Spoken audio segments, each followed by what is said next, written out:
तो हेलो दोस्तों, like and subscribe कर दो और कमेंट में बताओ लॉन्ग स्टोरी अच्छी लगती है या फिर शॉर्ट स्टोरी।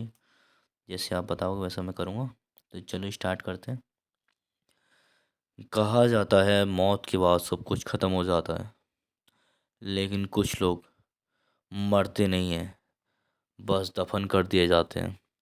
आज की कहानी किसी भूत की नहीं, किसी पिशाच की नहीं। ये कहानी है उन लोगों की जो जिंदा कब्र के नीचे सांस लेते रहे।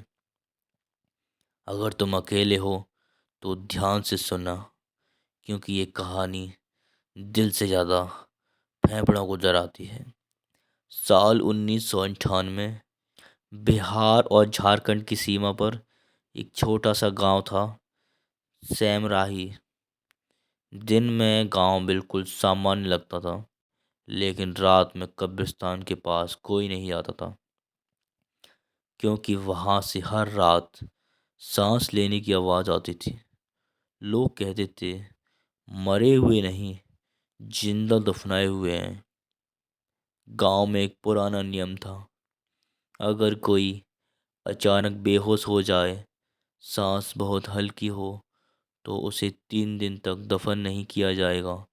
लेकिन डर हमेशा नियम से तेज चलता है। रवि एक नौजवान लड़का था। उसका छोटा भाई नीरज अचानक बेहोश हो गया। डॉक्टर नहीं था, सिर्फ गांव का ओझा। ओझा बोला, सांस नहीं है, मृत्यु हो चुकी है। माँ चीखती रही, लेकिन गांव वालों ने नीरज को कब्रिस्तान ले जाकर दफना दिया। रवि सब देखता रहा। रात हुई, कब्रिस्तान से पहली आवाज आई, हा हा हा हा हा, जैसे कोई मिट्टी में सांस ढूंढ रहा हो। रवि कांप उठा। दूसरी रात आवाज और तेज थी, बचाओ, बचाओ, बचाओ। लेकिन आवाज मुंह से नहीं, मिट्टी के अंदर से आ रही थी। रवि भागा, कब्र खोदने लगा, लेकिन गांव वाले आ गए। पागल हो गया है क्या? मरे को क्यों निकालना? कब्र बंद कर दी गई। तीसरी रात गांव में कोई नहीं सोया। कब्रिस्तान से रोने की आवाज़ हंसी में बदल गई। सुबह गांव के दो लोग मरे मिले। उनके मुंह खुले थे, जैसे आखिरी सांस अब भी अंदर अटकी हो। उसके गले में मिट्टी भरी थी। ओझा बोला, जिसे जिंदा दफन किया गया वो सांस मांग रहा है। रवि की माँ पागल हो चुकी थी। रवि ने रात को अकेले कब्र खोदी।